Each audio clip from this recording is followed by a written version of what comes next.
भगवान श्री कृष्ण ने गीता के उपदेश में यह कहा है, अहम आत्मा गुडाकेश सर्वभूतास यस्थिता अहम आदिश्च मध्यम च भूतानामंत एव च। अर्थात इस सृष्टि में मौजूद समस्त प्राणियों की आत्मा मैं हूँ, मैं ही सृष्टि का आरंभ हूँ, मैं ही मध्य और इस सृष्टि का अंत भी मैं ही हूँ। आज विज्ञान ने सभी क्षेत्रों में बहुत उन्नति कर ली है, परंतु दो प्रमुख सवाल अभी भी विज्ञान को हैरान किए हुए हैं।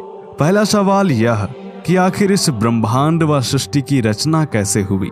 वैज्ञानिकों ने बिग बैंग थ्योरी दी, जिसमें वैज्ञानिकों ने कहा कि एक दहकते हुए गोले का जब विस्फोट हुआ तब ब्रह्मांड का निर्माण हुआ। तो आखिर सवाल यह उठता है कि आखिर यह दहकता हुआ गोला आया कहां से। इसके अलावा दूसरा सवाल यह कि मनुष्य आखिर मरता कैसे है, कौन सा तत्व शरीर से निकल जाता है जिससे मनुष्य मर जाता है। मरे हुए मनुष्य को आधुनिक विज्ञान क्यों नहीं जिंदा कर पाता। कहा जाता है कि जहां पर विज्ञान काम करना बंद कर देता है वहीं से ईश्वरीय सत्ता शुरू हो जाती है, और इसीलिए तमाम वैज्ञानिक यह भी खोजने में लगे हुए हैं कि ब्रह्मांड को बनाने वाला ईश्वर है तो है कहाँ। कुछ लोग मानते हैं कि ईश्वर ने ब्रह्मांड या सृष्टि को 6 दिन में रचा और 7वें दिन आराम किया। उसने सबसे पहले मानव को रचा और उसी की पसली से स्त्री को रचा। लेकिन क्या यह कहानी सच है? इस कहानी को ना तो हिंदू धर्म ग्रंथ स्वीकार करते हैं और ना ही आधुनिक विज्ञान। वेदों में सृष्टि रचना को बेहद वैज्ञानिक ढंग से समझाया गया है, इसलिए वेदों पर ही रिसर्च करके आधुनिक विज्ञान ब्रह्मांड उत्पत्ति के सिद्धांत के काफी नजदीक पहुंच गया है। आधुनिक युग में लोग कहानी से ज्यादा वैज्ञानिक तथ्यों पर विश्वास करते हैं। अभी पिछले साल ही अमेरिकन अंतरिक्ष एजेंसी नासा ने हबल टेलीस्कोप की मदद से ब्रह्मांड की एक तस्वीर खींची थी, और यह तस्वीर जब दुनिया के सामने आई तो हर कोई भौचक्का रह गया। आखिर कैसी है यह तस्वीर और क्यों हर कोई चौंक गया इसे देखकर, जिसकी पूरी दुनिया में चर्चा है, सब जानेंगे आज के इस वीडियो में। स्वागत है आप सभी का द साइंटिफिक हिंदू पर। वीडियो शुरू करने से पहले छोटा सा निवेदन है कि कमेंट में जय श्री हरि अवश्य लिखें।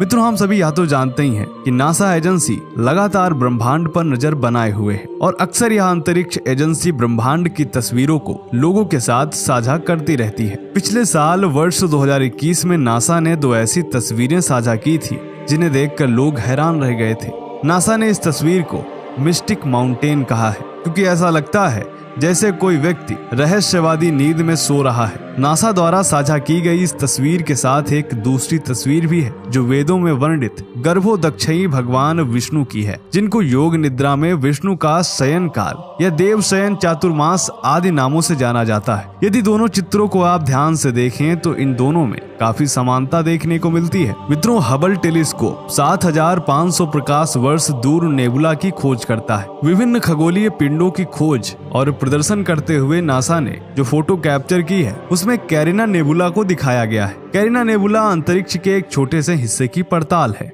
जो हमारी आकाश गंगा में सबसे बड़े स्टार बनाने वाले क्षेत्रों में से एक है, और यह क्षेत्र हमसे 7500 प्रकाश वर्ष दूर है। यहाँ ज्यादातर हाइड्रोजन गैस विद्यमान है। अब यदि हिंदू शास्त्रों की बात करें तो गौड़ीय वैष्णववाद में सातवत तंत्र में भगवान विष्णु के 3 अलग अलग रूपों का वर्णन किया गया है, जैसे कि महाविष्णु, गर्भोदक्षयी विष्णु और क्षीरोदक्षयी विष्णु। ब्रह्मांड और इसके निवासियों की उत्पत्ति, पालन और प्रलय में प्रत्येक रूप की अलग अलग भूमिका है। महाविष्णु कर्णोदक पर विराजमान है, यही संसार का बीज डालते हैं। यही विष्णु अग्नि, जल, वायु, धरती व आकाश तथा मन व अहंकार को उत्पन्न करते हैं। महामाया द्वारा रचित समस्त ब्रह्मांड की आत्मा के रूप में वह 1000 नेत्र तथा 1000 भुजाओं के साथ दृष्टिगोचर है। ऋग्वेद के पुरुष सूक्त में इसी रूप के विषय में लिखा हुआ है, सहस्त्र शीर्षा पुरुषः सहस्त्राक्षा सहस्त्रपात स भूमिग्वम सर्वतः स्प्रत्वा तिष्ठत सांगुलम। दूसरा रूप है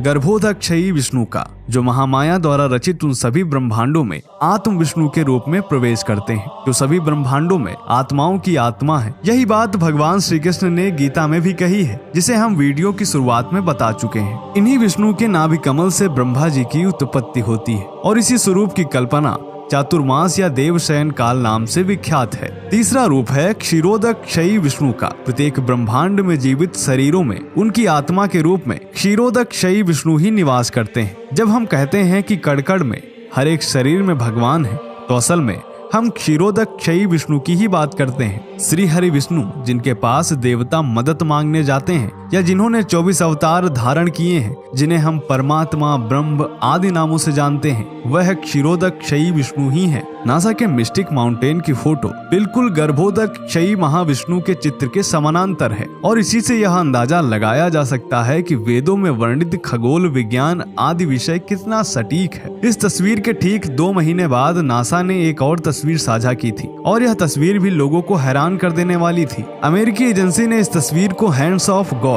अर्थात भगवान का हाथ नाम दिया है। नासा द्वारा इंस्टाग्राम पर शेयर की गई इस तस्वीर को अब तक लाखों लोगों द्वारा लाइक किया जा चुका है। भगवान के हाथ वाली इस तस्वीर में भी देखा जा सकता है कि इसके बैकग्राउंड में गहरा काला अंतरिक्ष है तथा एक सुनहरी संरचना दिखाई दे रही है जो किसी का हाथ जैसा प्रतीत हो रहा है, इसीलिए इसे भगवान का हाथ नाम दिया गया है। ये संरचना शून्य से निकलती हुई दिखाई देती है। ऐसा लगता है जैसे कोई सर्वोच्च शक्ति अपना आशीर्वाद दे रही हो। नासा के अनुसार ये संरचना हमारी पृथ्वी से 17,000 प्रकाश वर्ष दूर है। मित्रों, अनंत ब्रह्मांड का 10वां हिस्सा भी अभी आधुनिक विज्ञान नहीं जान पाया है। ऐसे में इस ब्रह्मांड को बनाने वाले ईश्वर का पता लगा पाना विज्ञान के लिए अभी तो फिलहाल असंभव ही लगता है। लेकिन एक बात तो अवश्य साबित होती है कि हमारे वेदों में ब्रह्मांड और ईश्वर के विषय में जो वर्णन है वही विज्ञान के शोधों में उजागर होता जा रहा है। इसलिए हम कह सकते हैं कि हिंदू धर्म ग्रंथ वेद पूर्ण वैज्ञानिक और सत्य हैं। इनके अलावा कोई भी धार्मिक किताब सत्य नहीं है, वह केवल मनुष्य की कल्पनाओं पर आधारित एक पाखंड है। तो दोस्तों, आज की जानकारी आपको कैसी लगी कमेंट करके बताएं। मिलते हैं आपसे अगले वीडियो में, तब तक के लिए जय हिंद, जय भारत, वंदे मातरम।